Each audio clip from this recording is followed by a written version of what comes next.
오늘 말씀은 이제 열왕기 하 말씀입니다.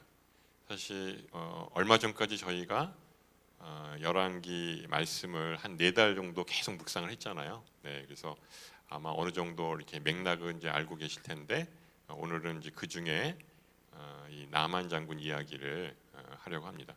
또 공교롭게도 지난주 이렇게 보니까 그 박영근 선교사님이 그 귀부인 그 열왕기하 4장 말씀을 갖고 얘기하셨더라고요. 그래서 짜고 한 건 아니고요.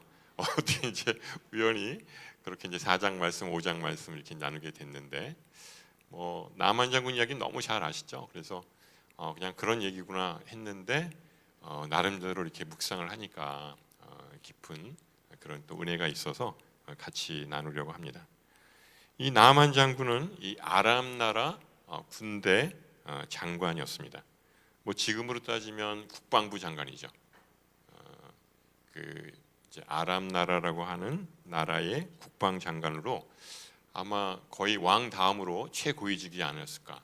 왜냐하면 그때만 하더라도 이 전쟁이 많았잖아요. 뭐 수없이 전쟁을 이제 치르다 보니까 아마 이 국방부 장관의 이 권력이 아마 막강했을 거라고 생각을 합니다. 또 가장 그런 중요한 그런 역할을 이 나만 장군이 맡았다고 할 수가 있습니다. 그런데 그에게 핸디캡이 있었어요. 뭐냐면 위중한 이제 병을 앓고 있었습니다. 그것이 바로 이 나병이었습니다. 뭐 성경에 보면 나병 너무 많이 나오죠. 한센시병이라고도 또 얘기를 합니다. 그 나균이라는 그 세균에 감염이 되어서 이 몸에 이 통증을 느끼지 못합니다. 그리고 이 몸이 이제 썩어 들어가는 그런 병입니다. 그 예전에 어떤 영화에 보니까 아주 이 전쟁을 잘하는 그런 왕이 있는데 그 왕은 항상 이 철가면을 쓰고 이 전쟁을 하는 거예요. 그래서 이제 자기 몸을 보호하기 위해서 하는 것인가 했더니 알고 봤더니 이 얼굴이 흉측하게 이 나병에 걸리면 완전 괴물처럼 바뀌거든요. 그러니까 그것을 이 다른 사람들한테 보이지 않기 위해서 이 철가면을 쓰고 있는 거예요. 나중에 이제 자기 이제 그 모습을 이렇게 보여주는데 보니까 뭐 이 코고 뭐 이 귀고 다 이제 떨어져 나가고 그리고 온 몸이 다 이제 흉측하게 바뀐 거죠. 더군다나 이 손가락, 발가락 전부 다 떨어져 나가고 그런데도 아픔을 느끼지 못해요. 그러니까 또 견딜만 하죠. 아니 그것이 아프다고 그러면 어떻게 살겠습니까? 그러니까 그 죄의 속성하고 똑같은 거예요. 우리가 죄인인데도 모르는 거예요. 죄인인지를 몰라요. 그것은 바로 나병과 같이 우리의 몸에 그런 아픔을 느끼는 그런 신경세포들을 다 죽여버리기 때문에 몸이 그렇게 이제 망가지게 되는 것입니다. 그러니까 어떻게 보면 아람 나라에서는 최고 권력자고 이 나는 새도 떨어뜨릴 만한 권세를 갖고 있었는데 이 나병 환자인 것 사실 얼마나 안타까운 일인지 알 수가 없습니다. 뭐 지금처럼 뭐 이렇게 병원이 이렇게 약을 치료할 수 있는 곳이라고 그러면 또 모르겠지만 그 당시만 하더라도 이 나병은 천형병이라고 그랬거든요. 하나님이 저주해서 내린 병이다. 그래서 뭐 속수무책이었어요. 나을 수가 없었던 그런 병이었습니다. 그러니까 하루하루 그렇게 나병이 이제 진행이 되면서 얼마나 이 고통스러운 날을 지냈을까 하는 생각이 듭니다. 그런데 이렇게 꼼짝없이 죽을 날만을 기다리고 있어야 되는 상황인데 이 신락같이 이 한 줄기 이렇게 빛이 비치기 시작했습니다. 그것은 아주 이 사소한 이 어린 계집종의 말로 시작이 된 것이죠. 이 나만 장군의 이 어린 소녀가 이 포로로 이스라엘에서 잡혀왔습니다. 그래서 그 나만 장군의 부인의 이제 수종을 이제 들게 된 것이죠. 근데 자기 집 주인이 나병 걸렸다는 말을 듣고 그냥 무심코 이제 한 말을 던집니다. 우리 주인이 이 사마리아에 계신 이 선지자 앞에 계셨으면 좋겠습니다. 그가 우리 주인의 나병을 고치리이다. 이렇게 그냥 무심코 던진 말이에요. 뭐 하찮은 어린 소녀가 한 말이니까 그냥 이렇게 지나칠 수도 있고 뭐 별소리를 다 한다. 왜냐하면 그 당시만 하더라도 나병에 걸리면 꼼짝없이 죽는 걸로 생각을 했는데 갑자기 그 북이스라엘에 있는 그 선지자 엘리사를 찾아가면 병을 나을 수 있다. 이렇게 이제 말을 던진 거죠. 뭐 이제 사실 이렇게 중한 병에 걸리면 뭐 지푸라기도 잡는 심정으로 그냥 온갖 이제 그런 용한 의사들 찾아다니고 이런 경우가 있잖아요. 네, 뭐 그런 아마 심정이었겠죠. 또 한편으로는 그 어린 소녀의 말을 그냥 무심코 지나갈 수 있는데 그걸 이제 귀담아 듣죠. 그러면서 어떻게 하면 이제 나을 수 있을까 이제 이런 생각을 했겠죠. 그래서 이 나아만 장군이 그 어린 소녀의 말을 귀담아 듣습니다. 그게 마치 어린 소자 한 사람이 내게 오는 것을 막지 말라 이렇게 얘기를 하잖아요.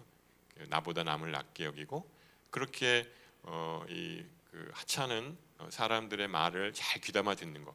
그건 또 어떻게 보면 이 세상을 살아가는 그런 이제 지혜라고 할 수가 있고요.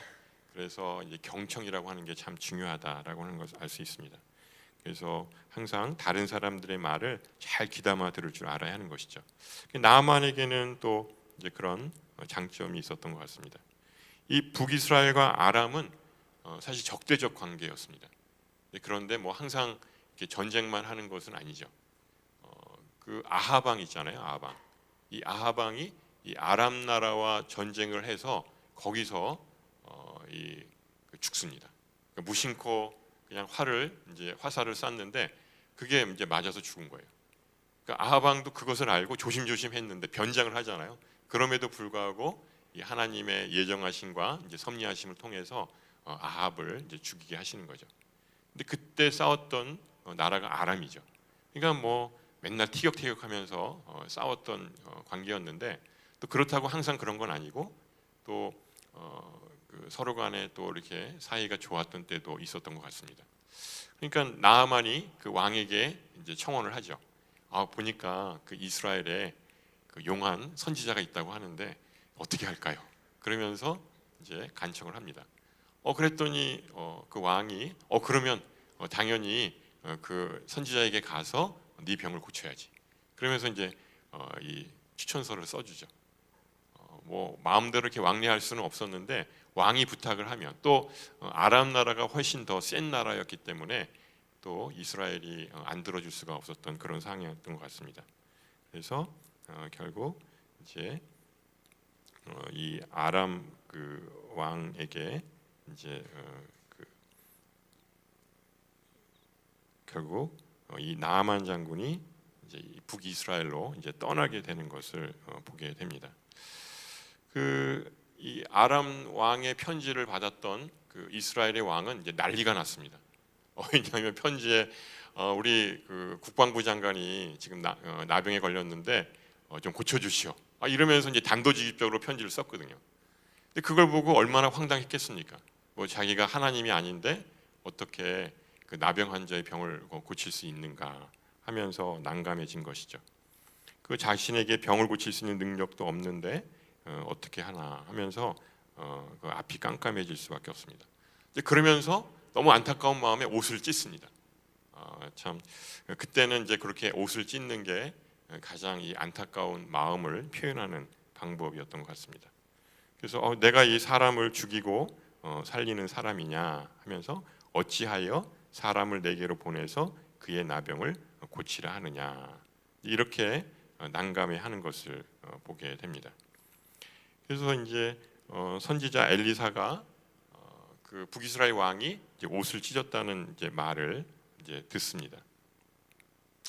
그래서 참 아깝다. 그 왕이 입은 옷은 아마 명품 옷이었을 텐데 그것도 찢고 또 새로 구입하려면 얼마나 돈이 많이 들겠어요. 그래서 이제 그 당시에는 이제 그렇게 이제 어찌할 수 없는 상황에서 이제 옷을 찢고 그러면서 이제 뭐 죄를 뒤집어 쓰고 또 이제 기도를 하기도 하고 이제 그렇게 보는 모습을 보게 됩니다. 그래서 이제 나아만 장군은 이제 군대 장관답게 많은 말과 병거들을 거느리고 이 선지자 엘리사의 집을 이제 가게 됩니다. 그 10절에 보면 이렇게 나와 있거든요. 우리 같이 한번 읽어보겠습니다. 시작.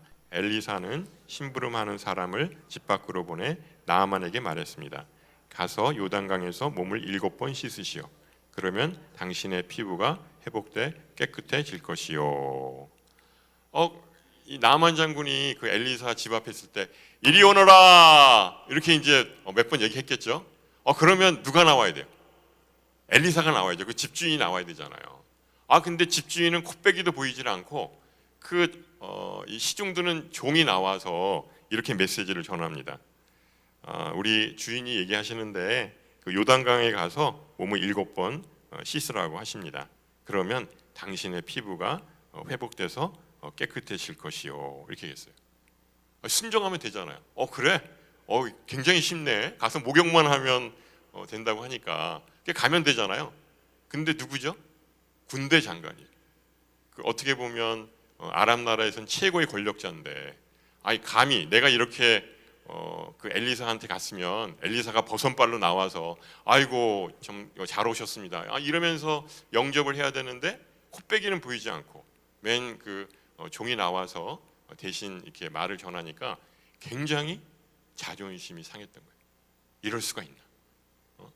그러면서 굉장히 불쾌한 그런 생각이 들었던 것입니다. 그래서 요단강에 가서 7번 몸을 씻으시오. 그러면 당신의 피부가 깨끗하게 될 것입니다. 갔으면 이걸로 끝이에요. 그럼 저도 여기서 설교 끝내면 돼요. 근데 이제 계속 이야기가 전개가 됩니다. 우리 11절 말씀 같이 한번 읽어보겠습니다. 그러자 나아만은 화가 나 돌아가면서 말했습니다. 내 생각에는 그가 직접 내게 나와 서서 그의 하나님 여호와의 이름을 부르고 상처 위에 손을 흔들어 내 나병을 고칠 줄 알았다. 그러니까 이 나만이 굉장히 화가 났죠. 자신을 이게 무시하는 듯한 그런 엘리사의 행동이 이 자존심을 매우 상하게 했습니다.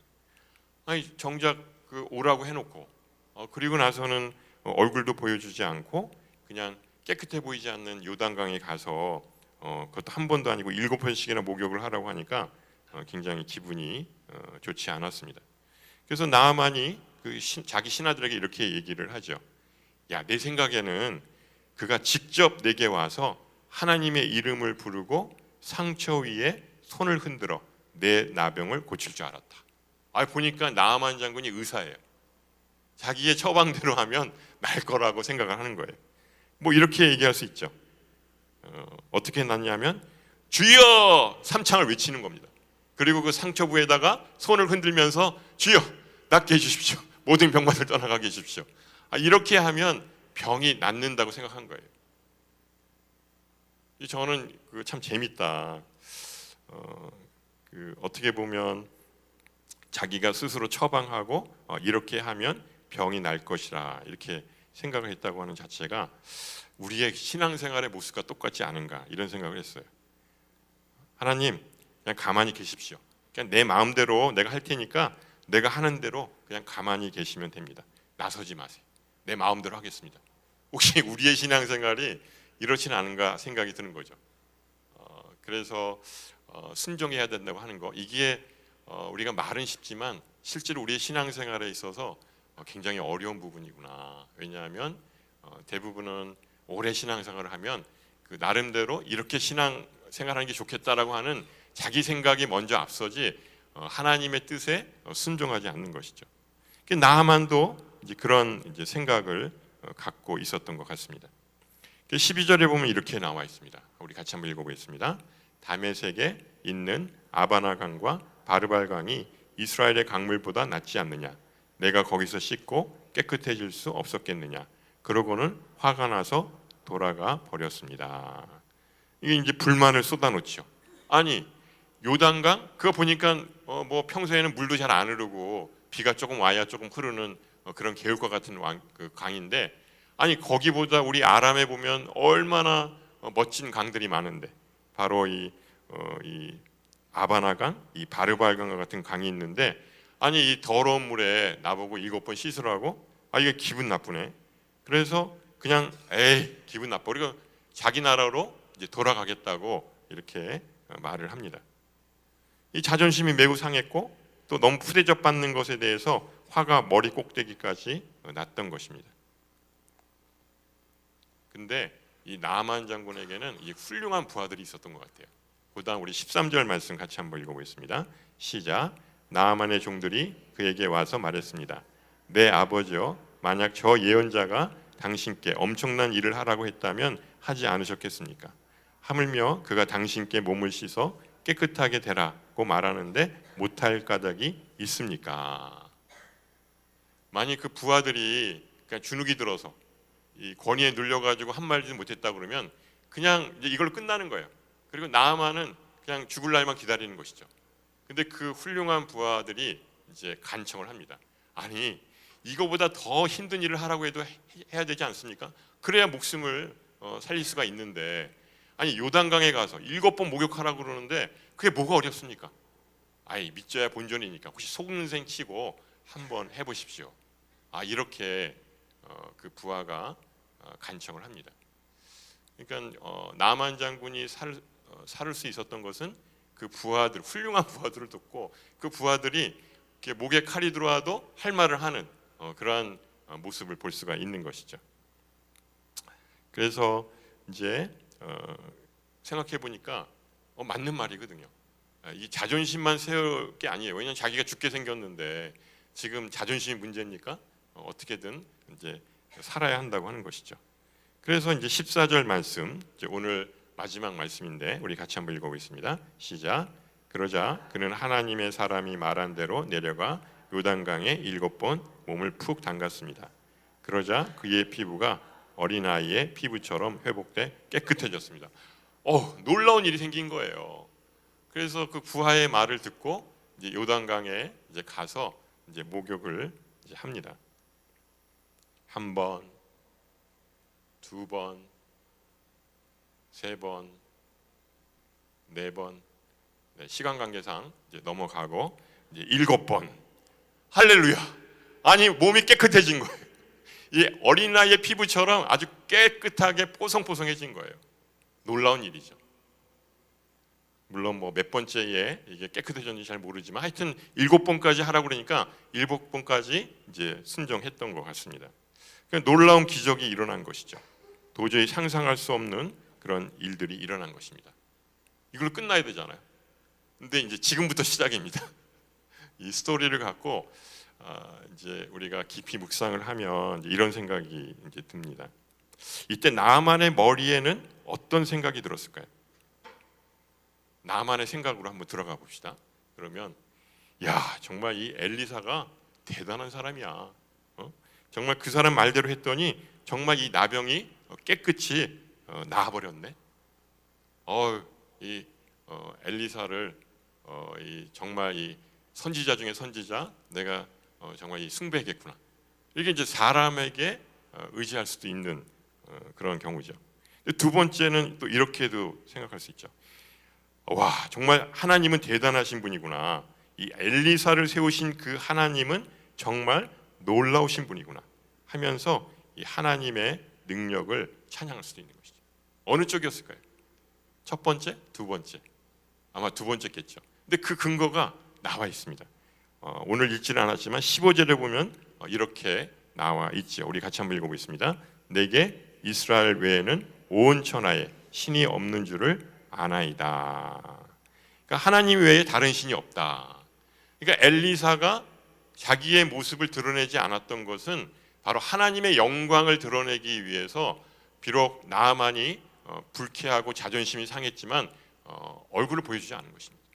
왜냐하면 그 자체가 바로 하나님께서 하신 일이라고 하는 것을 증거하기 위해서였던 것이죠. 그러니까 이 모든 것들이 다 하나님의 영광을 드러내려고 했던 것임을 알 수가 있습니다. 만일 버선발로 엘리사가 나아만을 맞이하고 또 나병을 고쳐주었다면 이거는 이게 정말 용한 선지자네 이러면서 사람이 고친 줄 알았을 것입니다.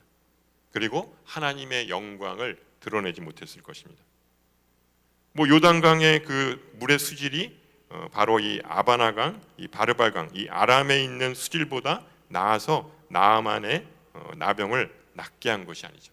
오직 하나님의 영광의 명령에 순종함으로 인해서 그 기적이 일어났던 것입니다. 바로 순종이 이 기적을 일으켰다고 하는 것을 알 수가 있습니다. 나하만은 그러니까 이방인이에요. 하나님을 알지 못해요. 그런데 하나님을 알지 못했던 이방인 나아만이 자신의 나병이 낫는 것을 보고 하나님을 의식하게 됩니다. 아, 하나님이 계셨구나. 그리고 하나님이 나를 낫게 하셨구나. 하나님을 경외하게 되는 것으로 보게 되는 것입니다. 이게 하나님의 선교의 방법이 아닐까요? 자기가 뭐 전도 폭발 또 어떤 여러 가지 훈련을 받아서 논리적으로 그 사람을 설득해서 예수를 믿게 하는 것이 아니죠. 우리가 착각하는 것은 많이 훈련을 받으면 상대방이 이렇게 설득당할 거라고 생각을 합니다. 그래서 고린도전서에 이렇게 나와 있죠. 물을 주시는 이 또 씨를 뿌리는 이는 우리지만 자라게 하시는 이는 바로 하나님이시라고. 그러니까 하나님을 믿게끔 하는 것, 또 예수를 영접하는 것들은 바로 전적인 하나님의 은혜라고 할 수가 있습니다. 그래서 저는 그냥 평소에는 그냥 무심코 그냥 나만이 그냥 병을 낫구나 이런 정도로만 알았었는데 이 이면에는 정말 이 하나님의 그런 영광을 드러내는 그런 엘리사 선지자의 모습을 볼 수가 있었습니다. 그래서 얼마나 참 이 은혜가 되었는지 모르겠습니다. 그러니까 우리의 삶이 이렇게 내 자신의 영광보다도 하나님의 영광을 드러내는 사람이 되기를 원합니다. 하나님, 우리를 하나님의 영광의 도구로 온전히 쓰임받게 하여 주옵소서. 이런 고백이 우리 가운데 넘쳐나기를 바랍니다. 저희는 지금 어디서 예배드리죠? 그 양지 온누리 교회죠. 하지만 더 큰 범위 내에서는 비전 빌리지라고 하는 액츠 29. 그래서 이제 우리가 정문에 이렇게 보면 위에 멋있게 액츠 29, 뭐 어떤 분은 액츠 29, 비전 빌리지 이렇게 얘기를 하십니다. 그래서 처음 오신 분들은 야 정말 양지 온누리 교회 엄청 크네. 이렇게 큰 교회가 있었나? 대부분 다 놀래요. 처음 오시는 분들은. 그런데 우리 양지 온누리 교회는 이제 일부만 쓰죠. 원래 여기는 왜 만들어졌죠? 선교사님들을 훈련시키고 또 파송하기 위해서 만든 곳입니다. 그러니까 선교사 그 양성 기관이라고 할 수가 있습니다. 그래서 사실은 제가 처음에 이 양지 온누리 교회 이제 발령을 받았을 때 여러 가지 많은 그 대관이나 또 식사 문제나 이런 걸로 갈등이 있었던 거 알았어요. 그때는 되게 심각했어요. 4개의 기관이 있다고 하는 걸 그때 처음 알았습니다. 그래서 선교사들을 훈련시키는 훈련센터, 그 다음에 이제 파송에서 지원하고 관리하는 해외 두란노 선교회, 그 다음에 이제 선교재단, 전체 시설들을 관리하는 그다음 양지 온누리 교회. 이게 4개 기관이 있는 거예요. 그때 좀 지나니까 이제 눈에 보이더라고요. 근데 이제 성도님들이 이제 이렇게 클레임을 걸어옵니다. 아니 이 많은 이 방이 있는데 이 모임방이 있는데 왜 우리가 마음대로 쓰지 못하죠? 일일이 왜 이걸 일일이 허락을 맡아야 되고 여기는 안 됩니다. 또 이렇게 얘기를 합니까? 그러니까 이제 처음 오신 분들은 대부분 뭐 서빙고나 양재에서 이제 신앙생활을 하시고 또 다른 이제 교회에서 오셨기 때문에 교회 단위로 보통 이제 신앙생활 하시잖아요. 근데 여기는 선교사를 훈련시키는 곳이 1순위구나라고 하는 것이죠. 그래서 나중에 이제 알았어요. 그 모임방을 우리 마음대로 쓸 수 있는 게 아니구나. 협의해서 또 서로 사이좋게 이렇게 써야 되는구나 하는 걸 알았고, 또 식당에서 우리가 식사하는 것도 우리 마음대로 하는 것이 아니라 원래는 선교사님들을 훈련시키기 위해서 식사를 제공하는 것이지 교회가 우선은 아니었다고 하는 것이죠. 물론 이제 식수 인원들을 파악을 해서 그렇게 해서 이제 못 먹는 사람이 없도록 이제 그렇게 저희가 이제 잘 미리 이제 계획을 세워가지고 이제 식당을 운영하고 있는 것입니다. 그래서 이제 좀 지나면서 저는 이제 알았어요. 우리 양지 온누리 교회는 이 갑을 병정 이렇게 있으면 정이구나. 갑은 이제 훈련센터, 을은 이제 해외 두란노 선교회. 사실 선교 재단은 이제 하드웨어를 맡으니까 그렇긴 하지만 또 굉장히 중요한 역할. 그러니까 한 3순위. 그 다음에 이제 4순위가 저희 양지 온누리 교회. 가장 또 늦게 이 비전 빌리지에서 생겼다고 할 수가 있습니다. 중요한 것은 우리가 같이 하나님의 영광을 드러내기 위해서 우리가 함께 이렇게 여기서 생활해야 된다고 하는 것이죠. 그래서 이제 교회가 이제 어떤 모습을 보여야 되느냐 이제 그렇게 저는 생각했을 때 이제 그런 생각이 들었어요. 뭐 이제 뭐 교제도 하고 또 먹고 마시고 또 즐거운 시간들을 가지니까 꼭 그 유람선 같은 그런 생각이 들거든요.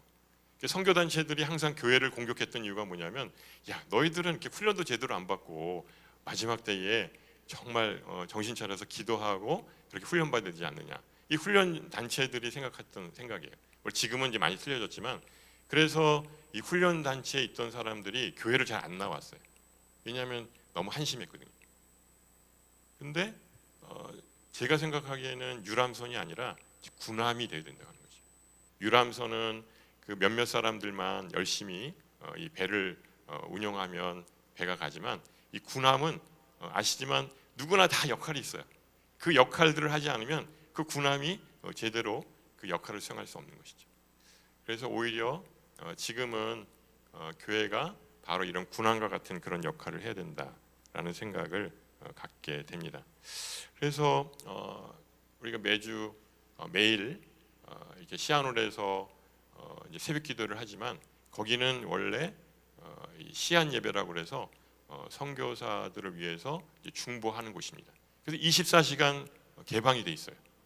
누구나 다 자유롭게 와서 기도할 수 있습니다. 아마 다 경험을 하셨을 것입니다. 이것은 이제 시몬과 안나처럼 예수님이 이 땅에 오실 때까지 그 메시아를 만나기 위해서 그 성전에서 항상 쉬지 않고 기도했던 것이죠.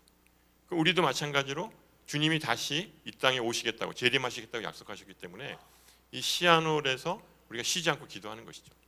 물론 한 사람이 그렇게 할 수는 없지만 계속 그 기도의 불이 이제 꺼지지 않아야 한다고 하는 것이죠. 그래서 참 이 비전 빌리지는 지금 마지막 때에 이 최적화된 장소구나. 선교사님들을 훈련시키고 그들을 또 파송해서 지원하고 또 그것을 위해서 끊임없이 중보기도 하고, 이러한 정말 이 군함과 같은 곳이 바로 이 비전 빌리지가 아닌가, 이런 생각을 갖게 됩니다. 또 아까도 기도를 했지만 이제 9월 22일서부터 28일까지 그 인천 송도 컨벤시아에서 제4차 로잔대를 앞두고 있습니다. 이건 매년 열리는 게 아니에요. 작년에는 그 남아프리카 공화국에서 했어요. 그러니까 그 다음에는 어디서 할지 몰라요. 이 대륙을 이렇게 막 전전하면서 하게 되는데 14년 만에 이루어진 대회입니다. 그럼 왜 이 대회를 이렇게 잊을만 하면 하고 잊을만 하면 하면은, 이제 주님의 그 오실 때가 가까이 오기 때문에 그것을 통해서 같이 목회자들과 선교사들 또 이 교회 리더십들이 함께 모여서 나름대로 앞으로 기독교가 어떻게 나갈 것인가, 그것들을 논의하는 자리예요. 그래서 그 10 폴스 창이라고 하는 거 있었죠. 14십창이라고 하는 거 있었죠. 그 이제 지도를 보면 그 위도 10도와 그다음에 40도 사이에 주로 미돈도 종족들이 많이 있다고 하는 것이죠. 그래서 그 종족들을 우리가 입양을 해서 전도를 하자, 선교를 하자. 이게 바로 이 로잔대에서 이루어진 합의예요. 놀라운 거죠. 하나님께서 그런 지혜를 주시는 거예요. 그래서 이번 대회 어떠한 정말 이 메시지가 나올지 굉장히 궁금한데, 그렇기 때문에 우리가 이제 최선을 다해서 중보하면서 잘 이루어져야 되는 것이죠. 근데 그 역할을 온누리교회가 맡게 됐어요. 한국에 수많은 교회들이 있고 온누리교회보다 더 훌륭한 교회들, 더 큰 교회들이 있는데 온누리교회가 그 역할을 맡았어요. 그래서 처음에 이재용 목사님은 그냥 우리가 맡았지만 뭐 맡은 이제 아마 다른 이제 교회들한테 이제 요청을 했는데 아마 고사를 했겠죠.